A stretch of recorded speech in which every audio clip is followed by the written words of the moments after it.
All right, you know what time it is. This is our weekly fashion segment here at Race Chaser with our very fashionable correspondent, Naomi Smalls. Let's jump right into the fits and fashions of season 17, episode 12. The charisma, uniqueness, nerve, and talent monologues. This is the Runway Rundown. Oh. Mom! Race Chaser. Woo-hoo. Work the runway, sweetie.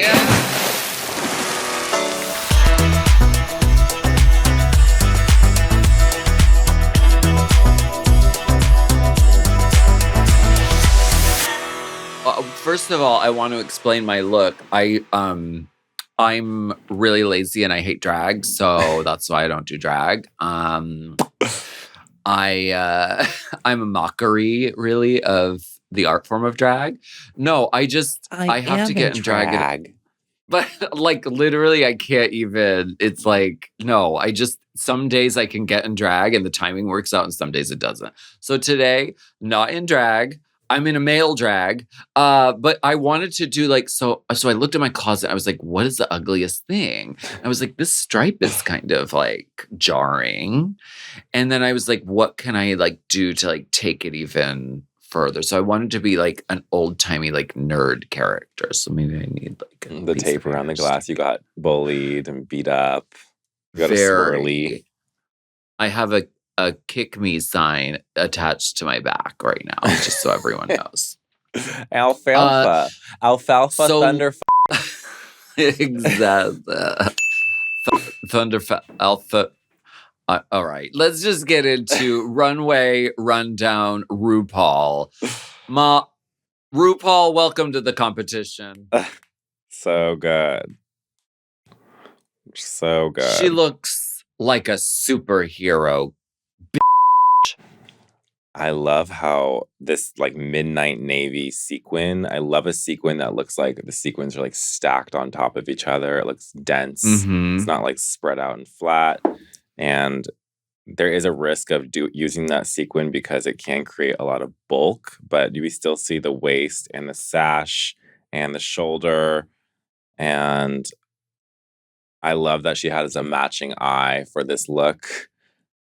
And It's all cohesive. I love there's a moment where she's standing at the end of the runway where she finally hits to the T, at the center of the T, where I feel like they almost had to move her over because of her orange hair and her navy catsuit. It was the exact same colors that were happening behind the runway. Oh, she was almost too blended in. So if you watch it back, she just needed they needed to push her over just a little bit, just so she wasn't so uniform. But how could you even plan that? She looks amazing. She looks strong. She looks fierce. This is probably one of my favorite looks of her this season. Love it. Michelle Visage also looks beautiful. I mean, this kind of zebra print blouse. Yeah, the beading and just on that, classic, so pretty. Gorgeous. T.S. Madison. Oh, beautiful. Gorgeous. The tits are sitting. The hair voluptuous. Is to the side. This is the hair that you actually want to get in. Curve. Over to one side. This dress is giving me when Aretha Franklin was singing Rolling in the Deep. And it's just heaving bosoms and the dress is barely containing them. And it's just the most lovely fucking luscious thing you've ever seen in your life. Gerard Carmichael also looks gorgeous. It's so cute. I love that suit. The theme this week, I love. This is the 10-year anniversary of the category of Ugliest Dress Ever. I think the thing that gagged me the most was hearing that was 10 years ago. Girl, what? I feel like I still remember thinking that Miss Fame looked gorgeous in her ugly dress. Too beautiful. Her only critique was that she was too beautiful. Girl, it just happened. What is going on? I know. I don't know. I think the world is in a black hole and we're experiencing the telescopic nature of like rapid sort of descent. Well, I think that also like, yes, it was 10 years ago, but because they keep referencing something that happened in the time that especially you and I both were on that network that had those like legacy, it doesn't feel that like long ago because it's constantly brought up in the lexicon. Very true. But yes, the runway category, ugliest girls, dress. we need to speak in a we need to not speak in a lexicon language. Girls, some of you need to read a book, girls. Why are you acting ghetto? I'm uneducated. Oh, so I'm uneducated. Oh, because I didn't go to college and do soft sculpture. Get out of here. I've had it officially. Obsessed. They did not let Serena breathe. Y'all didn't let Serena take a breath.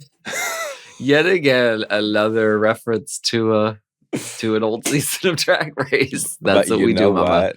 Serena Cha-Cha has my favorite Drag Race song / video of all time. What is it? I think it's called Wear a Wig. And it's based off of RuPaul's Apple TV Masterclass. So you want to make more money? Wear a suit. But she goes, you want to make more money? Wear a wig. And it's the whole thing is just like her dancing green screen. It's pretty iconic. I love it. So let's get into these looks. First up is Suzanne Tuderson going Christmas. It's crazy that multiple girls did holidays for the ugliest, but I get it. Chintzy is not. Who else did? Like the turkey is a little holiday adjacent. Yes. But Susie, I mean, I think she nailed the whatever you want to call it, the tree on the skirt or whatever we want to call this. I'm guessing the yellow hair is supposed to be like a star moment on top of the tree. There really is no waist, and I guess there shouldn't be because this is so ugly. And God, I just hope that this was actually made out of using like $10 because anything over, you paid too much, kid. It is ugly. I mean, there is like a sadness in the sort of like the way the tree has been sort of haphazardly strung together.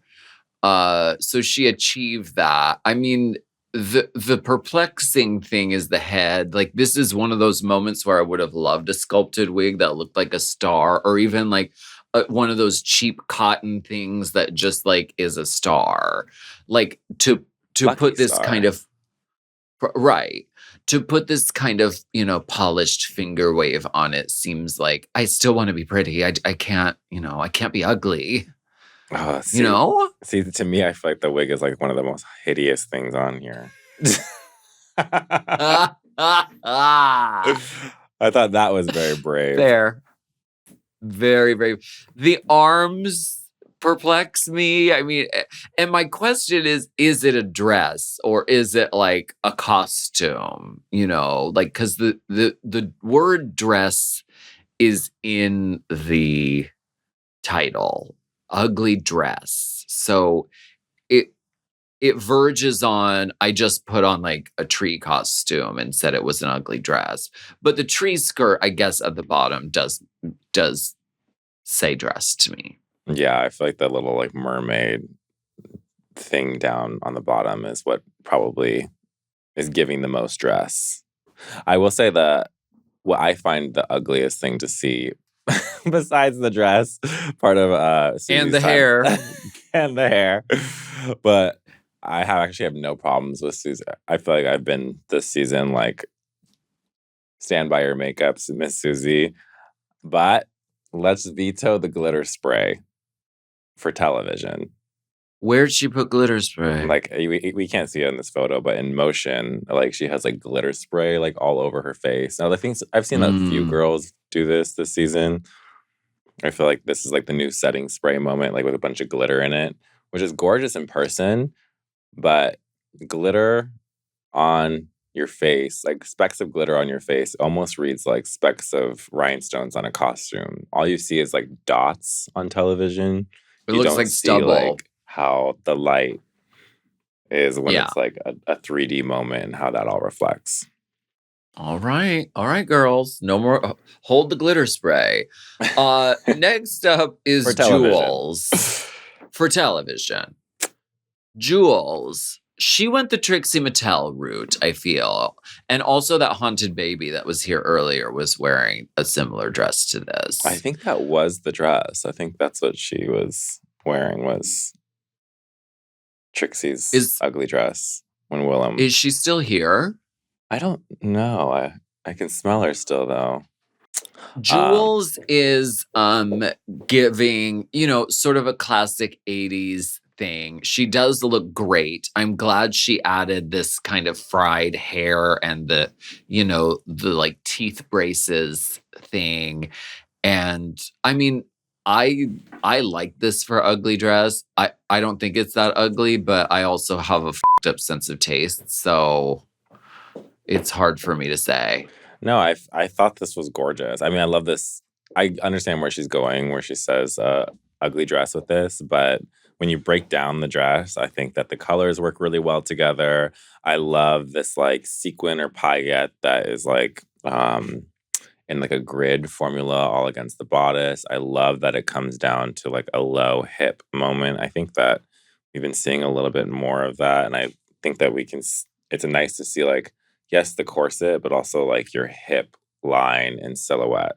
And I think the asymmetrical moment was really smart. I don't know if this is actually like a dress from Goodwill that was altered to her proportions or if this was a dress made from scratch, but I see where she's going. But I think that this is actually a cute dress and I would wear it today. Yeah. Next up is Anya. The braces did look a little like she ate dirt instead of braces. Well, that works. Yeah. Jive Turkey. Miss Anya. Mama is ugly. Is this an investment piece, or do you think she rented it, or is this like? I think she had it made. You think she had it made because it is very like drag, like the gizzard guzzle or what is that called? Gizzard? The gobble. The gobble gizzards are rhinestoned, which I guess you could do to a costume, but it feels like it's custom made in this way that like drag garments are custom made, and the choices are just so like blasphemous and horrendous that's what makes it humorous. Like these leggings that turn into feet, are the seams twisted as well? Oh, gosh. Like, I don't know, but it does look very, it makes so much sense. Like, this is so drag. This is not just like, so drag. It's not a rental costume party moment. It really is like, it's hideous, but like when you look at it, you're like, okay, yes, are the legs like beaded or embellished somehow? Is the gobble even has like texture on it that reads very like ostrich leather kind of a moment. Yeah. I don't know about you, but like I feel like you feel the most comfortable in drag when you're not wearing a wig. I don't know if you've ever had to be in a look where you're like don't have any wig out or wig on at all. It's so wonderful. It's so nice. It's freedom. It's the feeling of freedom. It really is. Not having to finick with a little hair or anything like that. And the fact that her nape is not exposed, the sides, she still has like volume around her face with the butt of the turkey being like kind of like almost like a fro around her face. It still gives like proportionate. Nothing looks chintzy and small. Everything looks like really well proportioned for this drag look. I think the only thing that is confusing to me is that like the tail thing in the back that covers her ass, that the V's down beyond below her knees. But I mean, it's not like it is still a winning ugly look. It's strange, it's hideous, and it's very fun. Lexi Love I love this. Yes. She's looking a very like imaginary friend. That's the only way I can like think of it. You're so right. Like Snuffleupagus or stuff, whatever that thing is called. And she paired it with a rhinestone wig. Which is probably the most hideous. Perfect. It's crazy. I love it. It's probably a reference to something that some major designer did. Am I wrong? Am I right? Gosh, I have no idea. Okay. Well, then if you don't know, then maybe this is just an original, thought that she had, which is brilliant. The pairing of these colors, putting them next to each other, I can see the process of doing that, being like, okay, what is the ugliest to go next to this? The black layer. Okay, we'll do red next to it, and then we'll do lime green, and then we'll do chartreuse yellow, and then purple. Like it's very like intentional. Yes. And I really like it. And the little bows all over is heavenly. I know there's something that's so ugly about that like groom or like the suiting bow, clip-on bow tie moment. There's something so hideous about that. That was such a good call. Yeah. And the like mukluk tutu, like thick leg. That's what gives me the most like Snuffleupagus is the thick pink legs. And we know Raja loves mukluk. That's totally actually where I learned that term from was Miss Raja. Yes, Tutor Boo. They hate mukluks. We hate rhinestone wigs. I mean, it's just everyone has their thing. Everyone has their thing. Shamstar. What privilege. Do you really think she thought this was ugly? Mama, okay. We've talked about Sam and Shamar the girls borrowing looks from their drag family, the drag sisters, the drag mother, whatever. That I think is great. Reuse, recycle, repurpose, reimagine, absolutely. But for something like this is not the time to do that because this is not an ugly dress. You have a chance to really go against the grain of everything else you've done in your drag career. And you get to be not polished. You get to be hideous. You get to break all the rules. And she just completely just borrowed a dress from her sister. Right. That her sister felt fierce in too, which is crazy. Shade. And it's like, it seems like a mistake or like she ran out of time or didn't think about it. And that's the only reason like this wasn't successful. For me, in general. To me, I do think it is an ugly dress, but it's not ugly dress. You know? Okay. Fair. Like it does give a little Halloween spooky moment with the knife cutting her head and the blood dripping down. Like I can understand maybe where she thought she was putting on a costume of something ugly since this is not fashion. I mean, it is fashion, but there's more costume element to it with the open. But is it fashion? I don't. But is it fashion? Does she burp? It's fashion. That? It's fashion. It's fashion. But is it fashion? It's fashion. This is the costume you wear when you're doing Kim Petras' Halloween album. Right. Yeah. In the month of October. For sure. This is totally that. Like Bloodbath or Zombie is my boyfriend or whatever that track list is called. Right. Yes. The dress itself is well made. I mean, there's a ton of detailing in it. The rhinestone heart blood, the weaving of the like veins, the knife head thing. It's all a bunch of like, I think it's cool stuff, but it's not right for this challenge. This is a really hard challenge though, because it's almost like harder to be subjective about what is ugly to someone than what it is to be like, what is drag and gorgeous to someone. Because I think when we're thinking of drag, of course, there's a checklist of like silhouette, waistline, embellishment, accoutrements, and the way that your hair is parted on the left, and everything has to, all the balance. But there is no rules when it comes to ugly dress. So I can understand how your mind goes all over the place. But with our next queen, Miss Lana, she lucked out with this kind of already being deemed as ugly before she even showed up. She knew it was going to be ugly. Which, indeed it is. I mean, it's so wrong. There's a lot. It's just a checklist of wrongness. And she wears it well. I mean, she makes it. This reminds me of what Violet Chachki did on the original Ugly Dress. It was it's a mishmash of colors. It's perplexing. It's why does this exist? What's happening? And so it fits the bill. I think my biggest curiosity is, are Candy Muse and Lana Jarre the same size? Well, now they are. Was a panel added to the bottom? Was a panel taken out through the middle? Or how the hell did this happen? Things look different on TV. I think it was, I think it's like when, you borrow an archival piece. You do just kind of fits and futs and, just adjust it a little bit. I wouldn't know. Raven and I are the exact same size.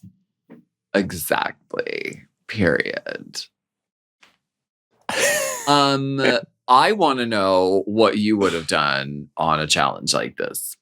When I first watched the episode, I was trying to think of how to tie it in, of course, to the judges, and I was I really liked Rue's airbrush white fro with the airbrush of her on it, and trying to make that to me, I feel that was her doing an ugly dress, not that ugly, but tacky, Yeah. Yeah.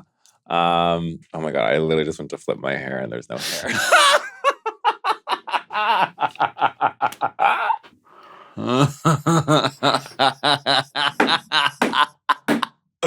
Wow, I just clocked myself. If I were to do an ugly dress, definitely would there be no waistline. It would be really hard to get into that, and I understand why Jules did not go with that route. No waistline, probably really ugly fabrics. I hate animal print that's neon. That would probably be something that sticks with me. I don't know. What about you? I think I would use all those fabrics that you walk by on Santee, and you're oh, I've seen 12 queens wear that. Try and do something of all that into a garment. Yeah.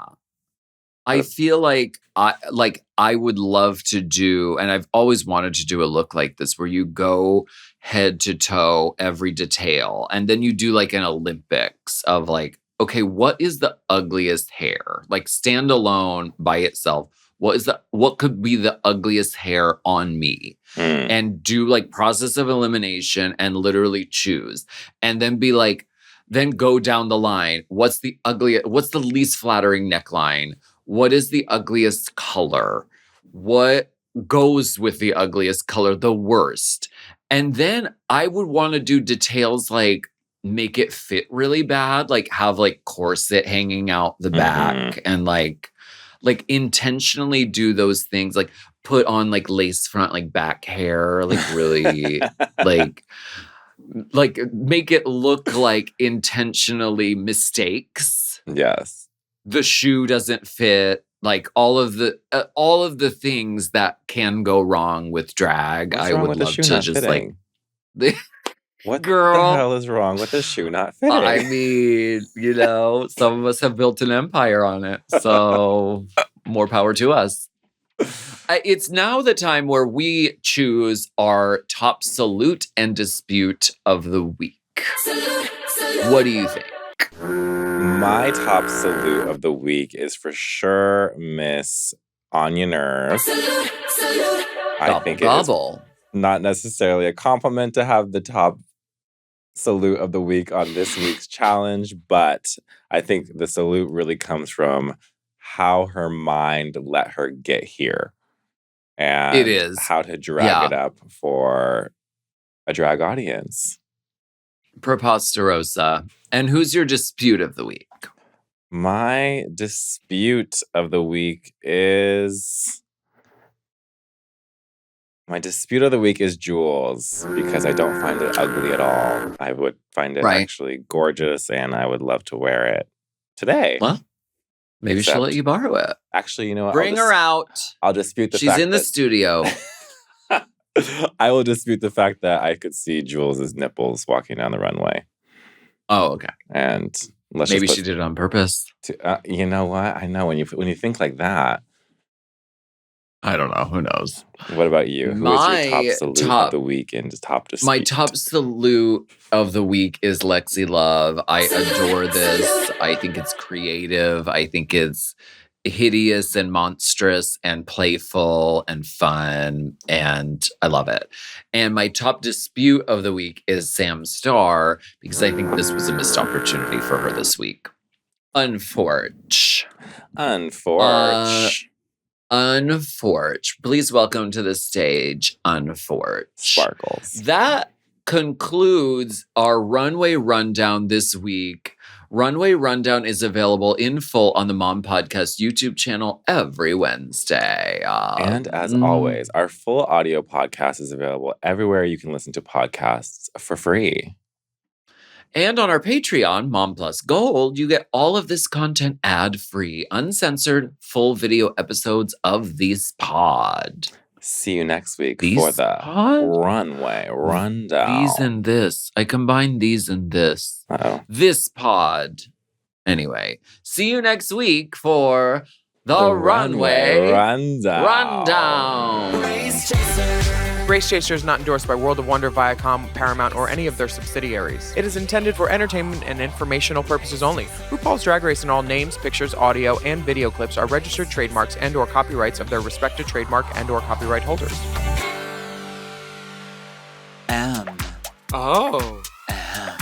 Mom! To listen to Race Chaser ad-free and get access to all of Mom Podcast premium content, including weekly episodes of Unplugged, check out Mom Plus Gold at mompodcast.plus. Race Chaser is produced by Moguls of Media, a.k.a. Mom. Hosted by Alaska and Willem. Produced by Big Dipper. Editing and sound design by Will Pitts. Our theme song is Race Chaser by Alaska Thunderfun. Media and design support by Stone Cole. Executive produced by Alaska, Willem, Big Dipper, Camille Stennis, and Joe Cilio. Recorded at Forever Dog Productions.